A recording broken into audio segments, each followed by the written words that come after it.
الحمد لله رب العالمين والصلاة والسلام على نبينا محمد وعلى آله وأصحابه أجمعين وأشهد أن لا إله إلا الله وحده لا شريك له وأشهد أن محمدا عبده ورسوله صلى الله عليه وسلم أما بعد.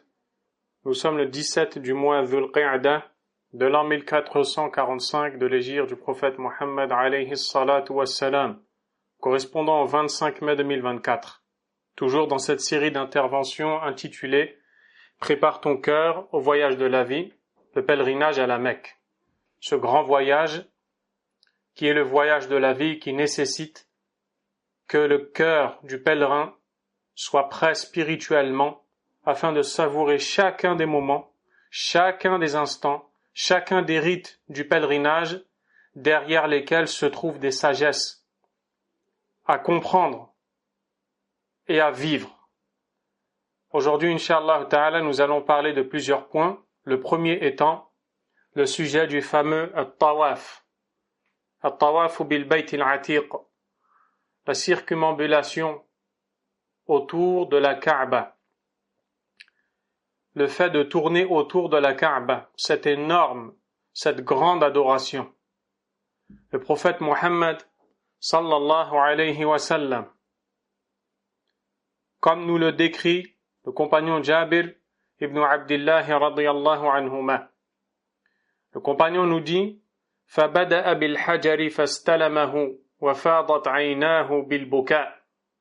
Le prophète sallallahu alayhi wa sallam a débuté cette circumambulation, il a débuté le tawaf au niveau de la pierre noire qu'il a touché, puis ses deux yeux se sont inondés de larmes. Allahu Akbar. Il en est ainsi car en réalité cette maison, comme nous l'avions dit, est la maison d'Allah Azza wa Jal. Par celle-ci est passé notamment le prophète Ibrahim alayhi salam, qui a édifié cette construction et qui l'a élevé, aidé par son fils Ismaïl alayhi salam, invoquant Allah Azza wa Jal de guider les cœurs des gens vers cet endroit et de faire que les cœurs des musulmans convergent vers la Kaaba, chose qu'Allah subhanahu wa ta'ala a exaucée, si bien qu'aujourd'hui vous voyez un nombre de gens étonnants arrivant de toute contrée, de tout endroit, comme Allah subhanahu wa ta'ala en avait informé le prophète Ibrahim alayhi salam lorsqu'il lui avait ordonné de passer l'appel aux gens de venir accomplir le pèlerinage. Ya'tuka rijalan wa ala kulli damir ya'tina min kulli fajjin amiq. Les gens viendront à pied et sur chaque monture, et ils viendront de tout pays éloigné. Et c'est ce qui se passe aujourd'hui. Et il est bon de méditer lorsque tu fais le tawaf sur la diversité des gens, des langues, sur la diversité des créatures d'Allah subhanahu wa ta'ala, pourtant toutes venues dans un seul et même endroit. Tu entendras des gens invoquer Allah en turc, d'autres invoquer Allah dans plusieurs langues africaines, d'autres dans des langues arabes, certains dans d'autres langues. Ils souhaitent tous la même chose. Ils tournent tous autour de la même maison. Ils sont tous conscients qu'ils sont des serviteurs d'Allah subhanahu wa ta'ala. Ce ressenti fait augmenter dans le cœur du croyant l'amour qu'il porte à son Seigneur subhanahu wa ta'ala, sa vénération, la reconnaissance de sa grandeur. Ainsi, il se reconnaîtra lui, le serviteur, comme étant faible, et il frappera à la porte de son Créateur et de son Seigneur, plein d'espoir en Allah. Il viendra avec un objectif. Je suis venu chercher le pardon d'Allah, subhanahu wa ta'ala. Je n'ai pas le temps de me préoccuper par autre chose que mon objectif. Et je ne dois pas laisser Iblis, al-Shaytan, me tromper et m'égarer ou alors me distraire ou m'occuper par quelque chose d'autre que cet objectif de plaire à Allah subhanahu wa ta'ala, surtout quand j'apprends les récompenses et les mérites du tawaf qui nous ont été enseignés par le prophète sallallahu alayhi wa sallam. Chaque pas que tu fais est un péché qui disparaît et une bonne action qui t'est ajoutée. Surtout quand tu apprends, encore une fois, ce que nous a enseigné le prophète sallallahu alayhi wa sallam lors du pèlerinage, lors du tawaf al-ifada. C'est un des tawafs du pèlerinage il a une très grande importance. Il y a un hadith jugé authentique par l'imam al-Albani rahimahullah ta'ala, peut-être qu'on aura l'occasion de le citer entièrement, dans lequel le prophète alayhi salatu wassalam dit wa amma tawafuka bil bayt fa innaka tatufu wa la dhanba lak. Quant à ton tawaf autour de la maison sacrée, alors tu l'accompliras n'ayant plus aucun péché. Plus loin, il nous enseigne même qu'un ange, un malak, est envoyé par Allah subhanahu wa ta'ala. Il pose sa main entre tes deux épaules sur ton dos et te dit, bien que tu ne l'entendes pas, que tous tes péchés sont pardonnés. Ya subhanallah. Chers frères, chères sœurs, comment après cela on peut accomplir un tawaf, le téléphone à la main, en passant chaque instant à se filmer, se prendre en photo, ou alors en passant des appels téléphoniques à des amis ou à des proches. Quelle privation grandiose, quelle grande privation que de se comporter de cette façon, alors que la Kaaba est la maison sacrée d'Allah subhanahu wa ta'ala, et en accomplissant le tawaf autour d'elle, vous êtes en train de ressembler aux anges d'Allah subhanahu wa ta'ala, qui ont eux aussi une maison autour de laquelle ils tournent, et dans laquelle, comme nous l'enseigne le prophète alayhi salatu wassalam, entre 70 000 anges chaque jour. Puis lorsqu'ils quittent cette maison, après y avoir adoré Allah azza wa jal, ils ne reviennent plus. Cela vous donne une idée du grand nombre d'anges créés par Allah, qui adorent tous Allah, et ils viennent tourner autour de leur maison à eux aussi. Et ils font le tawaf en adorant Allah azza wa jal. Ainsi, le croyant, lorsqu'il prend conscience de tout cela, il se rapproche de plus en plus de la Kaaba dans son cheminement depuis le Miqat vers la Mecque. Puis lorsqu'il arrive enfin devant la Kaaba, il arrive avec un cœur fragmenté, un esprit plein d'humilité et des larmes qui coulent, car il partage plusieurs sentiments. Il se dit « Ô combien Allah m'a fait don de ses faveurs en m'amenant jusqu'ici, alors que beaucoup n'ont pas pu y arriver. » Il se dit aussi « Si Allah m'a amené jusqu'ici, Inch'Allah, par la bonne opinion que j'ai de lui, ce n'est que pour m'exaucer et me donner ce que je lui demanderai. » Il se dit aussi « Si Allah m'a comblé de ses bienfaits en m'amenant ici, comment ai-je pu lui désobéir toutes ces années-là ?» Il est pris par crainte d'Allah, par regret de ses péchés. Son cœur avant ses yeux pleure et il pense à son lien avec Allah et il se sent de plus en plus proche d'Allah subhanahu wa ta'ala. Il ressent alors un paradis que personne d'autre que le croyant ne peut avoir et ne peut ressentir dans son cœur. Un des pieux prédécesseurs a dit « Masakinu ahlu hadhihi dunya, kharaju minha wa lam yadhuqu atyaba ma fiha. » Pauvres sont les gens attachés à cette vie d'ici-bas. Ils ont quitté ce bas monde sans avoir goûté à la meilleure des choses qui s'y trouvaient. Un a dit « Wa ma atyabu ma fiha. » Et quelle est la meilleure chose se trouvant dans cette vie d'ici-bas? Il répondit alors, Ma'rifatullah wa mahabbatuh وَالْأُنْسُ بِقُرْبِهِ وَالشَّوْقُ إِلَى لِقَائِهِ. C'est-à-dire, la meilleure chose se trouvant dans cette vie d'ici-bas, c'est le fait de pouvoir connaître Allah, de l'aimer, de se sentir proche de lui, et l'envie ardente de le rencontrer. Et le fait d'aller à la Kaaba, tourner autour d'elle et accomplir ce tawaf développe en toi plusieurs sens, parmi lesquels justement l'amour d'Allah subhanahu wa ta'ala. Car Allah ne s'est attribué cette maison que pour l'honorer lorsqu'il a dit à Ibrahim alayhi salam وَطَهِّرْ بَيْتِيَ لِلطَّائِفِينَ, et purifie ma demeure pour ceux qui accomplissent le tawaf.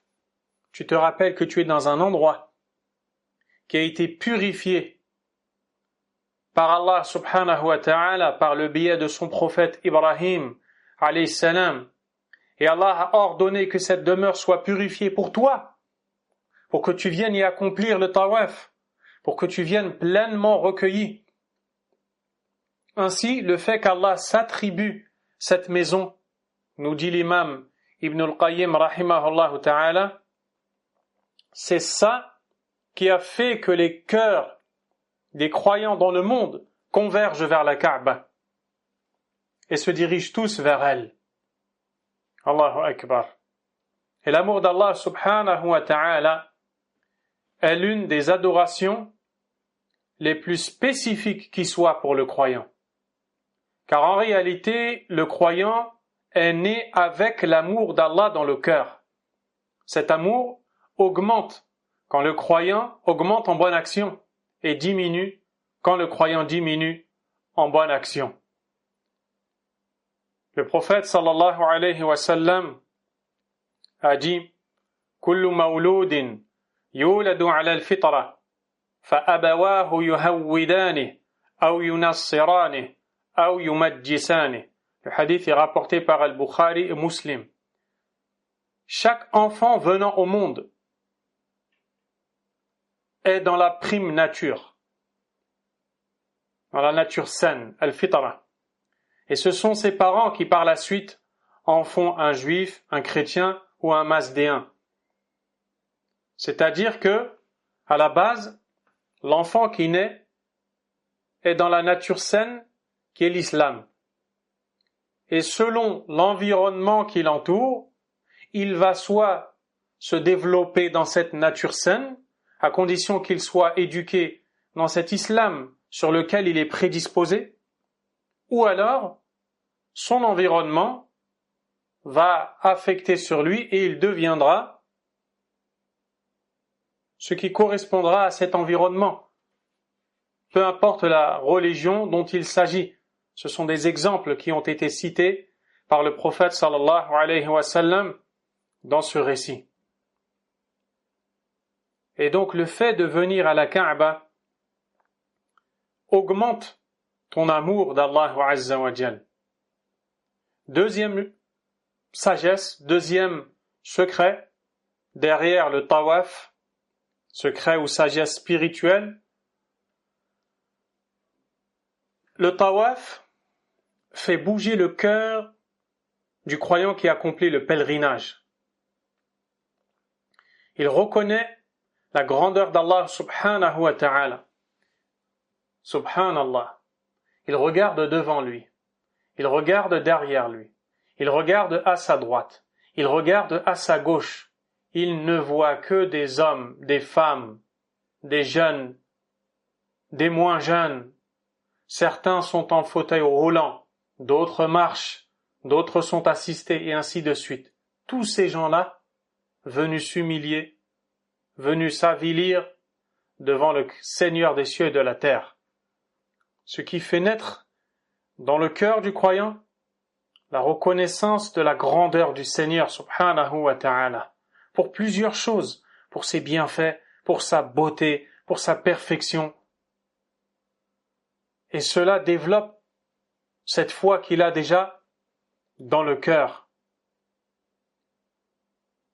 L'imam Ibn al-Qayyim rahimahullah ta'ala nous dit وَهُوَ مَشْهَدُ الذُّلِّ وَالِانْكِسَارِ والخضوع والافتقار للرب جل جلاله وهذه الحال التي تحصل لقلبه لا تنال العبارة حقيقتها. Il nous dit que l'état dans lequel est le cœur du croyant qui se fragmente devant Allah, qui s'avilit devant sa grandeur, la grandeur de son Seigneur, est quelque chose que l'expression ne peut même pas décrire. On ne peut même pas décrire. C'est pour ça qu'il fut dit à certains savants, Ayasjudul qalb, est-ce que le cœur se prosterne? Il répondit, Qala na'am sajdatan la yarfa'u ra'sahu minha ila yawm al-liqa, fahadha sujudul qalb. Est-ce que le cœur se prosterne? Il répondit, oui. Le cœur fait une prosternation dans laquelle il ne lève plus sa tête jusqu'au jour de la rencontre d'Allah. C'est ça la prosternation du cœur. Ce qui te montre encore une fois que les savants savaient que, en réalité, les adorations physiques doivent être avant tout des adorations spirituelles, des actes du cœur. Lorsque tu te prosternes en prière, c'est ton cœur qui se prosterne. Lorsque tu tournes autour de la Kaaba, c'est ton cœur qui tourne autour de la Kaaba. Troisième sagesse, se cachant derrière le tawaf, cette action fait ressentir au pèlerin qu'il est proche de son Seigneur. Il espère donc en lui et se fait une bonne opinion d'Allah. Il se dit qu'Allah va m'exaucer. Allah va me répondre, subhanahu wa ta'ala, tous ces besoins que tu as. Les gens autour de toi qui sont malades et qui te sont chers. Les difficultés, que ce soit financières, sociales ou autres, toutes ces choses-là, présente-les à Allah lorsque tu tournes autour de la Kaaba. Et le prophète alayhi salatu wassalam nous enseigne que ces actions n'ont été prescrites que pour l'évocation d'Allah, que pour le rappel du nom d'Allah. Il nous dit alayhi salatu wassalam, إنما جعل الطواف بالبيت وبين الصفا والمروة ورمي الجمار لإقامة ذكر الله. On a prescrit le tawaf, les va-et-vient entre les deux monts As-Safa et Al-Marwa, la lapidation des stèles, que pour l'évocation d'Allah, subhanahu wa ta'ala. Allahu Akbar.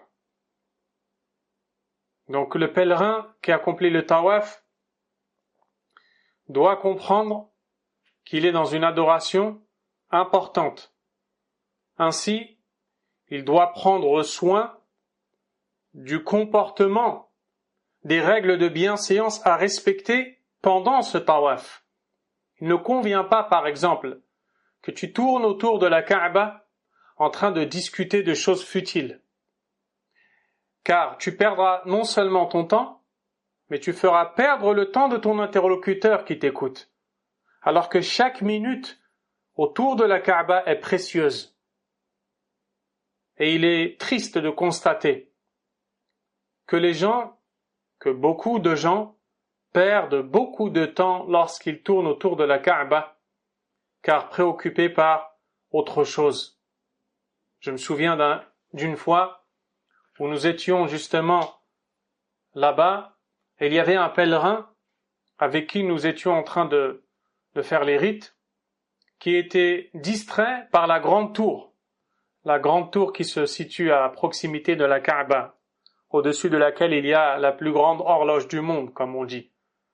Et il était en train d'observer cet édifice, cette construction qu'il était en train d'admirer, en me disant, regarde, combien est belle cette tour, ou combien est grande, je ne me souviens plus exactement. Je l'ai tiré, et je lui ai dit, occupe-toi du rappel d'Allah, occupe-toi de ton adoration. Et subhanallah, après avoir réfléchi, il m'a dit, vraiment, tu as raison. Et il s'est remis dans le bain de l'adoration. Ce n'est juste qu'un exemple que je vous cite ici pour vous dire de ne pas vous laisser faire. Ash-shaytan ne vous lâchera pas, surtout dans le tawaf. Il va tout faire pour que vous soyez distrait. Car un cœur distrait est égal à une invocation distraite. Et le prophète sallallahu alayhi wa sallam nous enseigne qu'Allah ne répond pas à l'invocation de quelqu'un dont le cœur est distrait, insouciant. Faites donc attention à cela, vous qui avez pour intention de vous rendre au pèlerinage et d'accomplir le tawaf. Parmi les comportements à respecter pendant le tawaf et parmi les actes susceptibles de souiller le cœur et de l'en priver de la spiritualité, c'est le fait de ne pas baisser le regard, le fait de regarder le sexe opposé pendant le tawaf, ce qui est grave. Vous êtes autour de la Kaaba, vous êtes dans la maison d'Allah subhanahu wa ta'ala, vous avez été favorisé, choisi, tout vous a été facilité, tout vous a été mis à disposition. Vous n'êtes pas là pour désobéir à Allah subhanahu wa ta'ala. Prenez donc garde, que ce soit les hommes regardant les femmes ou les femmes regardant les hommes également.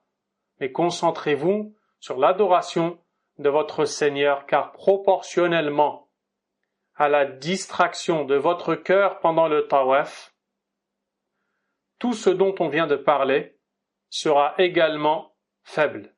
L'amour pour Allah, l'humilité devant lui, l'espoir en lui. L'imam Ibn al-Jawzi, rahimahullah ta'ala, a dit « I'lam anna radd al-basari anil harami wajib » Sache que baisser le regard en t'abstenant de voir l'interdit est un devoir. Puis il a parlé un peu de plusieurs choses mauvaises qui découlent du fait de regarder. Et subhanallah, beaucoup de gens se sont retrouvés avec des péchés énormes au tawaf parce qu'ils ont été tentés par le regard. Faites attention, prenez soin de vos cœurs et de votre corps. Après avoir parlé du tawaf, parlons plus particulièrement de la pierre noire. La pierre noire qui se situe au niveau de la Kaaba et qui est une pierre que le pèlerin essaie de toucher quand il le peut. S'il ne le peut pas, alors il ne doit pas s'efforcer de la toucher. Et il pourra de loin lever la main droite en direction de la pierre noire, dire Bismillah, Allahu Akbar et commencer le tawaf. Donc, cette pierre noire est bien particulière parce que déjà, elle est le point de départ du tawaf. Elle est le repère, le signe marquant le début du tawaf. Et le prophète sallallahu alayhi wa sallam, dans le hadith rapporté par l'imam Ahmad et authentifié par l'imam al-Albani rahimahullah ta'ala, nous dit Al-hajarul aswadu min al-jannah. La pierre noire vient du paradis. Et on apprend aussi qu'autrefois cette pierre n'était pas noire. Et d'ailleurs, c'est la seule chose qui est du paradis présente sur terre. Elle n'était pas noire. Elle était blanche. Mais depuis les temps, tous les pèlerins qui sont venus se rendre à la Mecque l'ont touchée et se sont donc lavés de leurs péchés en la salissant. Elle est alors devenue noire. Allahu Akbar. Et le prophète sallallahu alayhi wa sallam nous dit en parlant de cette pierre noire, dans le hadith rapporté par l'imam al-Tirmidhi et autres, et authentifié par l'imam al-Albani rahimahullah, la ya'tiyanna hadha al-hajar yawm al-qiyamah وله عينان يبصر بهما ولسان ينطق به يشهد على من يستلمه بحق. Regardez, ou plutôt écoutez. Cette pierre-là viendra très certainement le jour de la résurrection, en ayant 2 yeux par lesquels elle verra, une langue par laquelle elle s'exprimera, et elle témoignera en la faveur de ceux qui sont venus la toucher en toute vérité. Subhanallah. Également, le prophète sallallahu alayhi wa sallam a dit dans le hadith rapporté par Ibn Khuzaymah et authentifié par l'imam al-Albani rahimahullah: Inna masha al-hajar al-aswad wal-rukn al-yamani yahuttani al-khataya hatta. Allahu akbar. Allahu akbar. Toucher la pierre noire et le coin yéménite dépose complètement les péchés, c'est-à-dire décharge la personne de ses péchés. Complètement. Ça, c'est dans le cas où on peut le faire. Mais vous devez savoir qu'en réalité, dans cette époque-là, et avec la grande affluence connue pour le pèlerinage des millions de personnes, c'est pratiquement impossible de le faire. Mais, grâce à Allah subhanahu wa ta'ala, le prophète sallallahu alayhi wa sallam nous enseigne que par la bonne intention, Allah nous accorde la récompense, incha'Allah ta'ala. Et d'ailleurs, il faut savoir que ces actions sont recommandées. Mais le fait de respecter tes co-religionnaires, tes frères, tes sœurs en islam, est un devoir. On ne fait pas passer quelque chose de recommandé devant un devoir, une obligation. C'est un manque de compréhension que d'agir ainsi. Ainsi, si aller toucher la pierre noire va me faire causer du tort à mes frères qui sont à ma droite et à ma gauche, je ne dois pas le faire. Je me contente de lever la main et de dire Allahu Akbar. Le prophète alayhi salatu wassalam a certes embrassé la pierre noire, il l'a touchée et ses yeux se sont inondés de larmes, comme nous le décrit Jabir radiyallahu ta'ala anhu. Et il faut savoir que derrière cela, il y a des sens pour les cœurs, derrière la notion de la pierre noire. Premièrement, la pierre noire vient du paradis comme nous l'avons dit.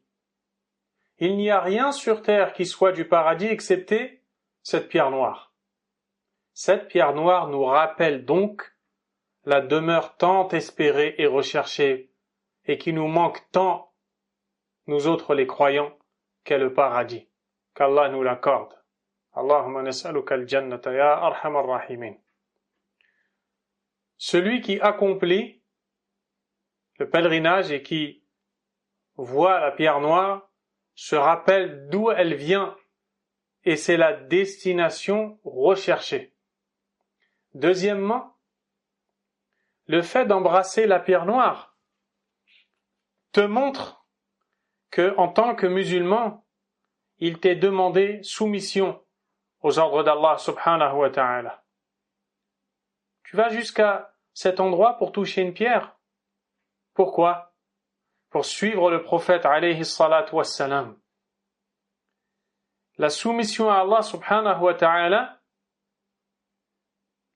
on ne doit pas forcément en connaître la sagesse.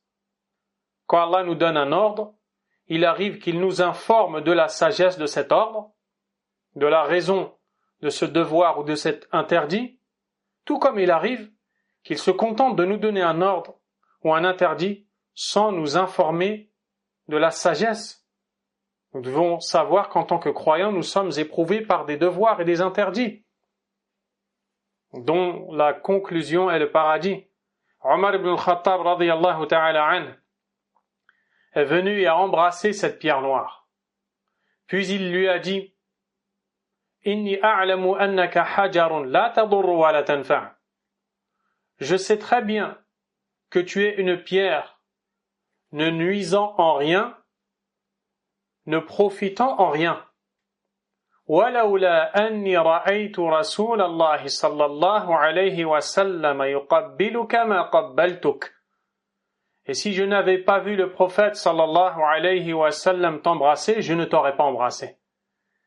Omar radiyallahu anhu est un savant, il connaît Allah azza wa jal. Et il est un excellent enseignant.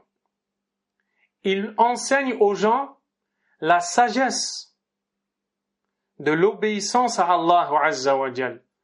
Le prophète a fait, alayhi salatu wassalam, c'est pourquoi je fais. Je ne me pose pas la question de me demander pourquoi je dois venir jusqu'ici embrasser une pierre. Je le fais parce que le prophète l'a fait, alayhi salatu wassalam. Et en même temps, quelqu'un pourrait se dire, si j'embrasse cette pierre, c'est qu'elle contient une nuisance, ou il est possible que cette pierre m'apporte profit, subsistance, et ainsi de suite. Il a voulu couper court cette croyance et a dit, tu n'es qu'une pierre, tu ne peux m'apporter aucune nuisance, aucun profit, je t'embrasse parce que le prophète t'a embrassé, alayhi salatu wassalam. Ce qui te montre que si la pierre la plus importante présente sur terre et venant du paradis qu'est la pierre noire, ne peut rien t'apporter, ça te montre l'erreur dans laquelle sont tous ces gens qui se frottent à des endroits, à des murs, à des pierres, à des mausolées, et j'en passe, en recherchant la bénédiction d'Allah, ou alors en recherchant directement la bénédiction d'un être enterré dans ce mausolée. Tu vois combien sont graves ces actions. Si on ne peut pas le faire avec la pierre noire, comment pourrait-on le faire avec autre chose? Alhamdulillah. Autre chose encore, à travers la pierre noire, on a une autre sagesse. Le suivi du prophète Mohammed alayhi salatu wassalam, comme nous l'a enseigné Omar ibn al-Khattab, radiyallahu ta'ala anhu. Le prophète sallallahu alayhi wa sallam a embrassé, il a touché cette pierre noire. Et il a touché aussi le coin yéménite. On l'appelle le coin yéménite car c'est le coin de la Kaaba qui part en direction du Yémen. Quand il est possible de le toucher, d'ailleurs quand vous faites le tawaf, vous le voyez car il est découvert. Le rideau qui couvre la Kaaba est coupé à cet endroit-là, pour que le coin yéménite puisse apparaître et donc être touché par le pèlerin accomplissant le tawaf. Donc voici les endroits à toucher dans la Kaaba. La pierre noire, le coin yéménite, et il y a un autre point aussi, qui est l'endroit qui sépare la pierre noire et la porte de la Kaaba. On l'appelle Al-Multazam. Dans cet endroit-là, il est permis de coller son corps sur le mur et de demander à Allah de l'invoquer en formulant tous tes souhaits. C'est rapporté par les pieux prédécesseurs et c'est authentique, incha'Allah ta'ala. Point suivant, incha'Allah ta'ala, après avoir parlé du tawaf et de la pierre noire. Le maqam Ibrahim, alayhi salam. Le maqam Ibrahim, ce fameux endroit sur lequel s'est tenu debout Ibrahim, alayhi salam, qui était aidé de son fils Ismaïl qui lui faisait passer les briques pour élever les murs de la Kaaba en la construisant. Allah subhanahu wa ta'ala a dit Inna awwala baytin wudi'a lin-nasi lalladhi bi Bakkata mubarakan wa hudan lil-alamin fihi ayatun bayyinatun maqamu Ibrahim. Dans le sens rapproché du verset, la première maison édifiée pour les gens est celle située à la Mecque, qui est bénie. Elle est une guidée pour les mondes, et il s'y trouve différents signes, parmi lesquels le maqam de Ibrahim. Également, Allah subhanahu wa ta'ala dit وَاتَّخِذُوا مِن مَّقَامِ إِبْرَاهِيمَ مُصَلًّى. Et prenez le maqam Ibrahim comme lieu de prière. Jabir ibn Abdullah radiyallahu anhuma nous dit استلم رسول الله صلى الله عليه وسلم الركن فرمل 3 ومشى 4 ثم تقدم إلى مقام إبراهيم فقرأ واتخذوا من مقام إبراهيم مصلى فجعل المقام بينه وبين البيت فصلى ركعتين. Le prophète alayhi salatu wassalam a touché la pierre noire. Puis, il s'est mis à faire la circumambulation, à tourner autour de la Kaaba. Il a précipité le pas dans les 3 premiers tours. Puis il a marché à une allure normale dans les 4 tours suivants, ce qui fait 7.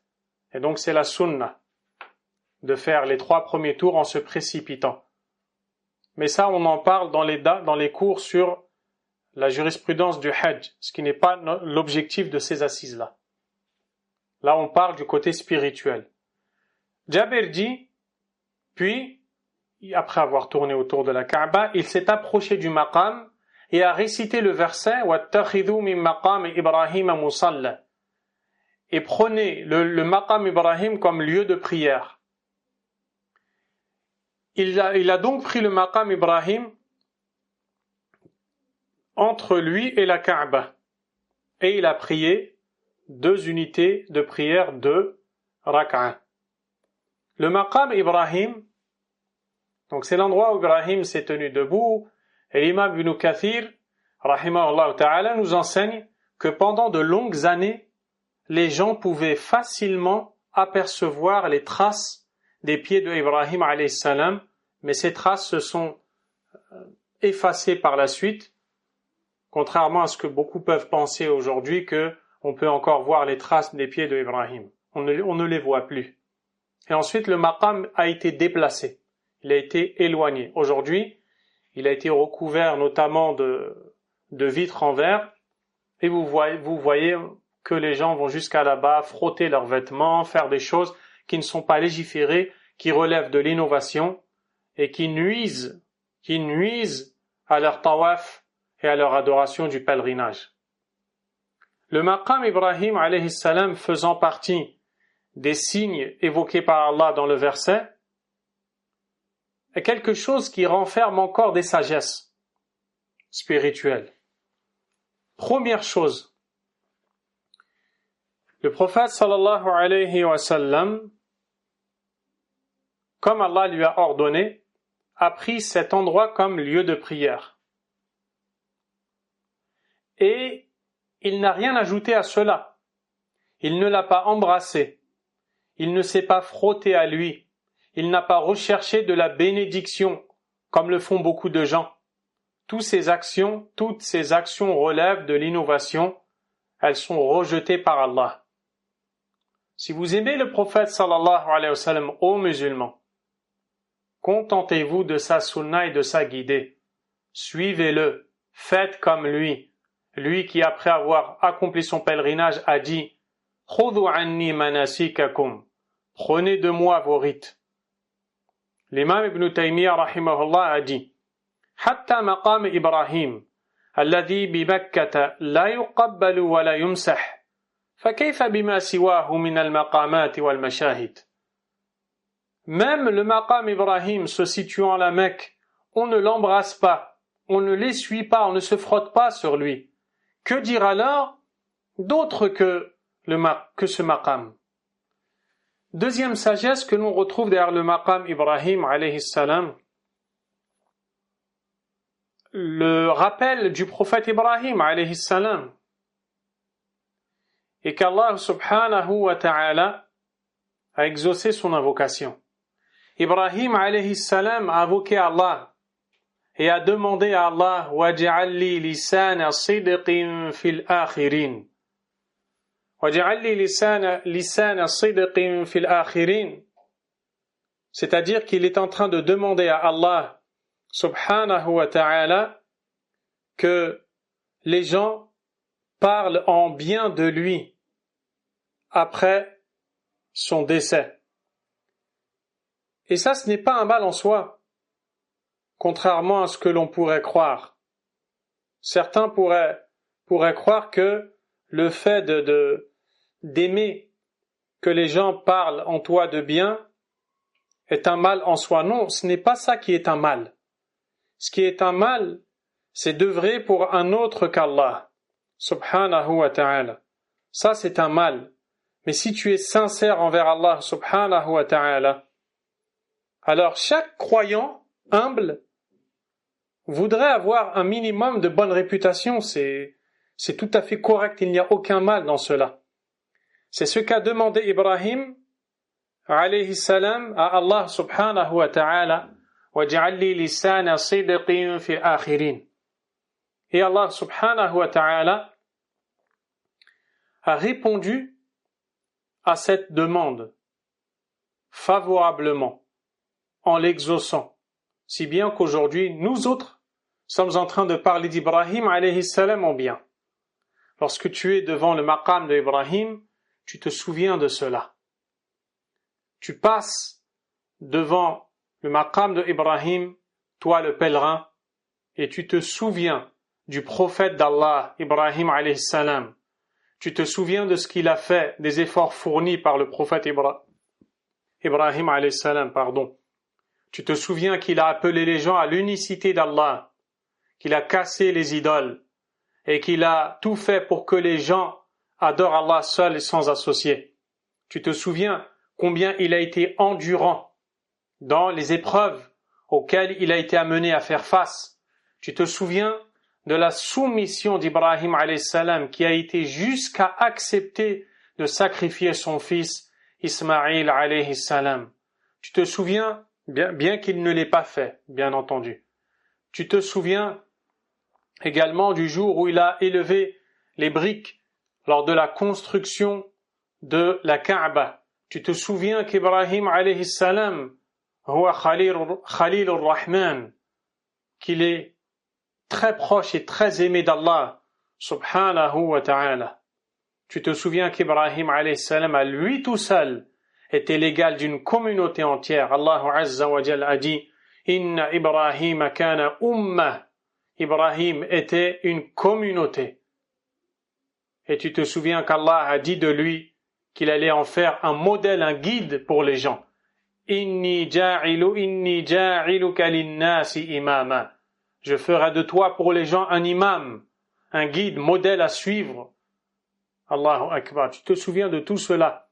Tu te rappelles de ton prophète Ibrahim alayhi salam, de son endurance, de sa religiosité, de sa force, de sa conviction. Et alors, tu te dis que toi aussi, tu dois patienter face aux épreuves d'Allah, subhanahu wa ta'ala. Tu dois patienter en accomplissant les ordres d'Allah, azza wa jal, et en t'abstenant de sa désobéissance et des péchés. Tout cela, tu en tires profit lorsque tu passes devant le maqam de Ibrahim. Après cela, il y a un autre point très intéressant également. C'est la prière derrière le maqam Ibrahim alayhi salam. Il t'est demandé, après avoir accompli le tawaf, de prier 2 rak'ah derrière le maqam Ibrahim alayhi salam. Si il est possible de le faire.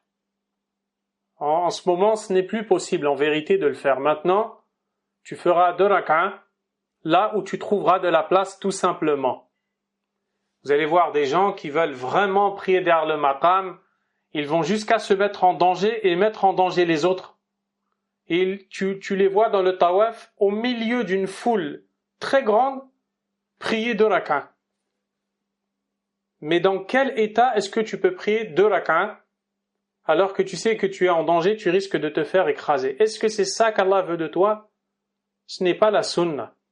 La sunna, à ce moment-là, c'est que tu t'écartes et que tu ailles prier dans un endroit digne qui te permet d'être recueilli, de prier avec humilité. Donc, lorsque tu pries derrière le maqam Ibrahim, après avoir accompli le tawaf, donc tu récites d'abord le verset وَاتَّخِذُوا مِن مَقَامِ إِبْرَاهِيمَ مُصَلَّى et faites du maqam Ibrahim un lieu de prière. Puis tu vas là-bas et tu accomplis 2 rak'ah. Dans ces 2 rak'ah, il y a des sourates spécifiques à réciter. Dans la première, tu récites Suratul Kafirun, après la Fatiha bien entendu. Et dans la deuxième, tu récites Suratul Ikhlas, après la Fatiha. Ceci car le prophète alayhi salatu wassalam a agi ainsi. Et subhanallah, ce n'est pas pour rien que ces deux chapitres du Coran ont été choisis pour qu'ils soient récités dans les 2 rak'a après le tawaf. Car si tu médites le sens de ces 2 sourates, tu te rendras compte qu'elles expriment le tawhid, l'unicité d'Allah subhanahu wa ta'ala. Qul ya ayyuhal kafirun. Dans cette sourate, tu te désavoues du polythéisme, de la mécréance en Allah subhanahu wa ta'ala. Et dans Qul huwallahu ahad, tu reconnais l'unicité d'Allah tabaraka wa ta'ala. Et c'est exactement le principe de la parole La ilaha illallah, se composant de 2 piliers, le premier étant la négation et le second l'affirmation. La négation, La ilaha, nulle divinité ne mérite réellement l'adoration. On a nié le droit à l'adoration pour toute divinité possible. Puis on a affirmé le droit à l'adoration à une divinité seulement, illallah, sauf Allah. Eh bien, dans Suratul Kafirun, c'est exactement le sens de La ilaha. Et dans Suratul Ikhlas, Qul huwallahu ahad, c'est exactement le sens de illallah que l'on retrouve. Ainsi, ces 2 rak'a que tu pries après le tawaf sont une mise en application concrète du sens de la parole La ilaha illallah. Ces 2 rak'a servent donc à nourrir ton cœur de tawhid, d'unicité d'Allah, de foi en Allah, le seul, l'unique, sans associé, subhanahu wa tabaraka wa ta'ala, wallahu akbar. Allahu akbar. Le pèlerinage, s'il est accompli comme il se doit, chaque instant est pour le pèlerin une saveur extrême. Pour rien au monde, il ne voudrait l'échanger. Wallahi, si on lui proposait tout ce bas monde et ce qu'il contient, en l'échange d'un ressenti que son cœur savoure lors du pèlerinage, pour rien au monde il n'accepterait cela. À condition, je répète à condition, que ce soit un réel pèlerinage, un pèlerinage du cœur. C'est pour cette raison que j'ai voulu donner cette série d'interventions, car comme je vous l'avais dit lors d'une précédente assise, après toutes ces années, وَلِلَّهِ الْحَمْدُ وَالْمِنَّةُ وَحْدَهُ لَا شَرِيكَ لَهُ الْكَرِيمُ الْمَنَّانُ الْوَهَّابُ الْمُعْطِي subhanahu wa ta'ala. Après toutes ces années, le pèlerinage de Umrah, le constat est que beaucoup de gens ne savent pas tirer profit de leur pèlerinage. Il est très important que tu prépares ton cœur, cher pèlerin, chère pèlerine, avant même de préparer ton corps ou ta logistique. C'est très important. Dans ces 2 rak'a, tu pries humblement, recueilli, tu es juste à proximité de la Kaaba. Et le prophète alayhi salatu wassalam a dit أَقْرَبُ مَا يَكُونُ الْعَبْدُ مِنْ رَبِّهِ وَهُوَ سَاجِدٌ. Le moment où le serviteur est le plus proche de son Seigneur est quand il est prosterné. Tu seras donc, écoute bien, si Allah te facilite le pèlerinage, tu seras donc dans la situation qui te rapprochera le plus d'Allah, la prosternation, dans l'endroit préféré d'Allah, Al-Kaaba, la Mecque, pendant les jours préférés d'Allah, subhanahu wa ta'ala, les jours du Hajj, en train de faire une des actions les plus méritoires qui soient, le pèlerinage. Tu auras réuni toutes les conditions, bi'idhnillah, pour présenter tes demandes à Allah subhanahu wa ta'ala. Demande-lui donc de t'accepter. Et sache que ce n'est pas suffisant d'avoir fourni tous ces efforts pour te garantir l'acceptation, loin de là. Ibrahim alayhi salam, qui a bâti la Kaaba avec son fils Ismaïl alayhi salam, est un prophète. Son fils est également un prophète. Ils ont reçu l'ordre d'Allah de bâtir la Kaaba. Ils se sont exécutés. Alors qu'ils tournent autour de la Kaaba, vous savez ce que dit Ibrahim alayhi salam? Rabbana taqabbal minna innaka antas sami'ul alim. Ô Seigneur, accepte cela de nous. Tu es certes audient, omniscient. Les savants disent, subhanallah, Allah lui donne l'ordre de la bâtir, il s'exécute et il demande à Allah de lui accepter. Personne ne doit se sentir à l'abri de voir ses actions rejetées. Allah subhanahu wa ta'ala a dit, innama yataqabbalu Allahu minal muttaqin. Allah n'accepte que les actions des pieux. C'est pour ça qu'il est important de préparer ton cœur. Le pèlerinage n'est pas une mince affaire. Le pèlerinage est extrêmement important. L'imam Ibn Taymiyyah rahimahullah a dit, فَالدَّاعِي وَالسَّاجِدُ يُوَجِّهُ رُوحَهُ إِلَى اللَّهِ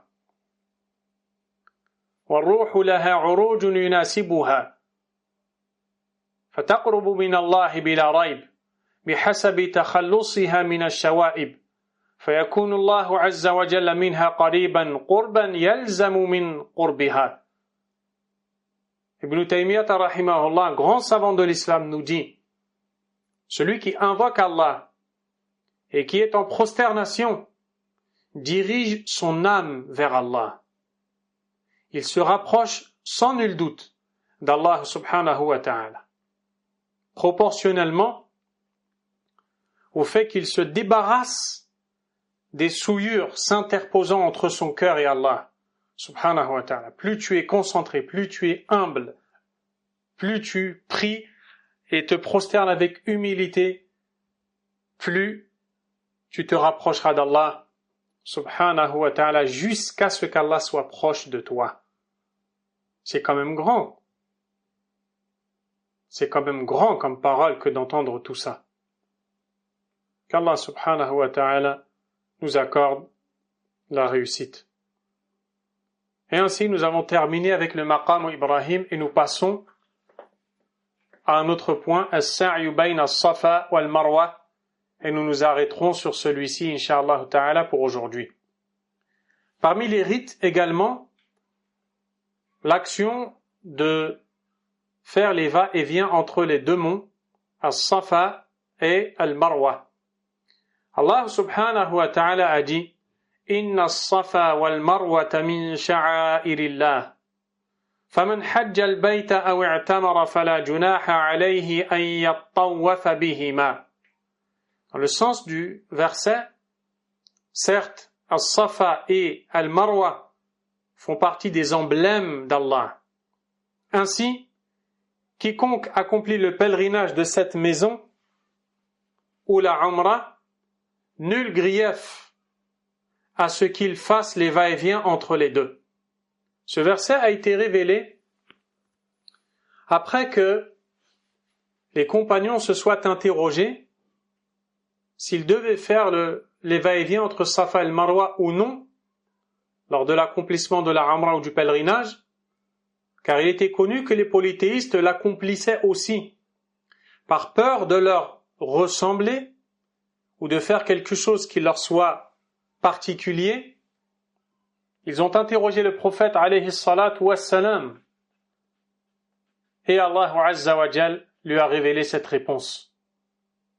Bien évidemment, le fait de faire les va-et-vient entre Safa et le Marwa fait partie des rites qui sont des emblèmes d'Allah subhanahu wa ta'ala et qu'il fallait faire le va-et-vient entre eux.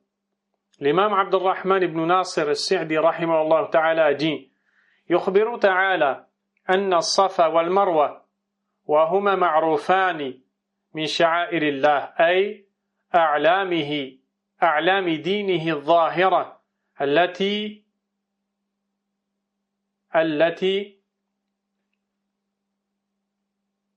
تعبد الله بها عباده وإذا كان من شعائر الله فقد أمر الله بتعظيم شعائره فقال ومن يعظم شعائر الله فإنها من تقوى القلوب فدل مجموع النصين أنهما من شعائر الله وأن تعظيم شعائر الله من تقوى القلوب. Dans le sens de la parole de l'imam As-Sa'di rahimahullah, Allah nous informe que les monts As-Safa et Al-Marwa qui sont connus sont des emblèmes d'Allah, c'est-à-dire des emblèmes apparents par lesquels on adore Allah subhanahu wa ta'ala. Et s'ils sont des emblèmes d'Allah, alors ils doivent être considérés comme tels, car Allah subhanahu wa ta'ala dit dans le sens du verset « Et quiconque reconnaît la grandeur des emblèmes d'Allah, alors cela revient à la piété des cœurs. » Il y a également des sagesses, comme c'est le cas pour toutes les autres choses, derrière les va-et-vient entre Safa et le Marwa. Premièrement, les va-et-vient entre Safa et le Marwa sont une adoration par laquelle tu suis le prophète Mohammed alayhi salatu wassalam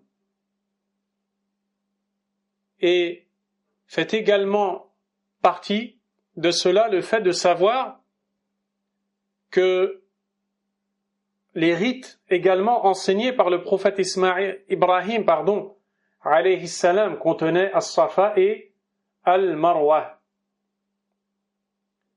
En fait, que s'est-il passé là-bas?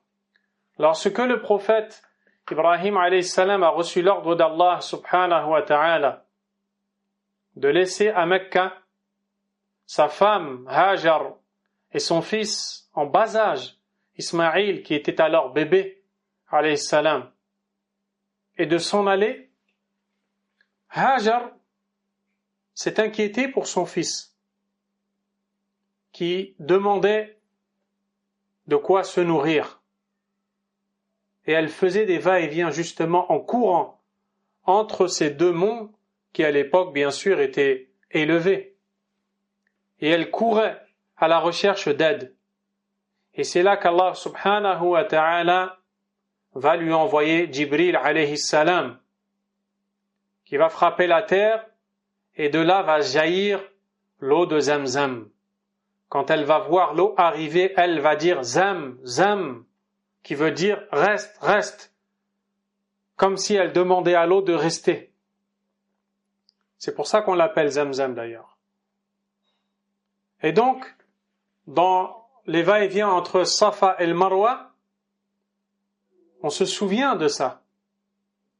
On se souvient que Hajar courait à la recherche de la subsistance. C'est pour ça que le cheikh Mohammed ibn Ibrahim, rahimahullah ta'ala, le cheikh, un grand savant, a dit يندب لصاحب النسك أن يستشعر حال هاجر ليس معها إلا طفلها فإن ذلك فيه داع للخشية. Regardez les savants, comment ils s'intéressent aux sagesses des adorations. Il est recommandé, nous dit-il, pour celui qui accomplit les rites, au moment d'être entre Safa et le Marwa, de se souvenir de la situation de Hajar, qui n'avait à cette époque-là que son fils, car cela est plus à même d'amener en toi l'humilité et la quiétude.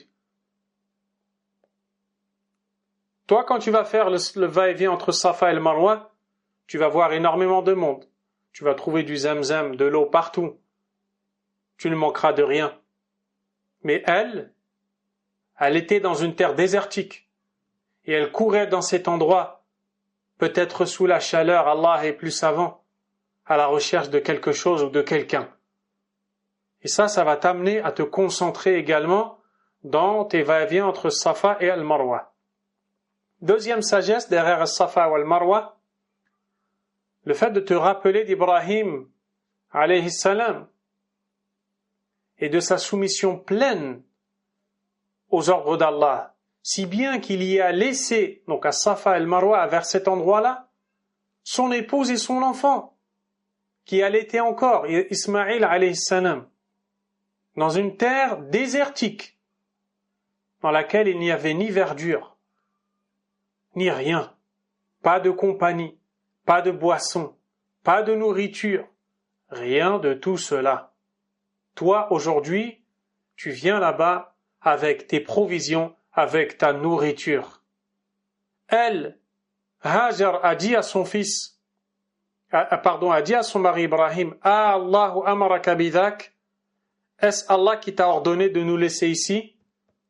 Qala na'am. Ibrahim alayhi salam lui a répondu oui, et Hajar lui a dit, alors Allah ne nous laissera pas. Wallahi, dans l'histoire du prophète Ibrahim alayhi salam, tu vois une école de soumission.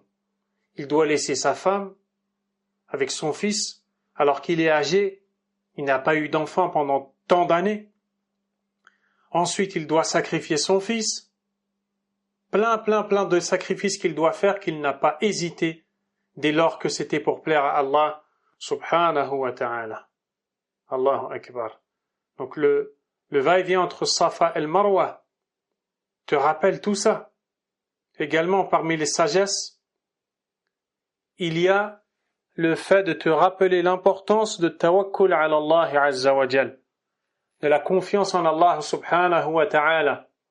En quoi est-ce que le Safa et le Marwa me rappellent l'importance du tawakkul?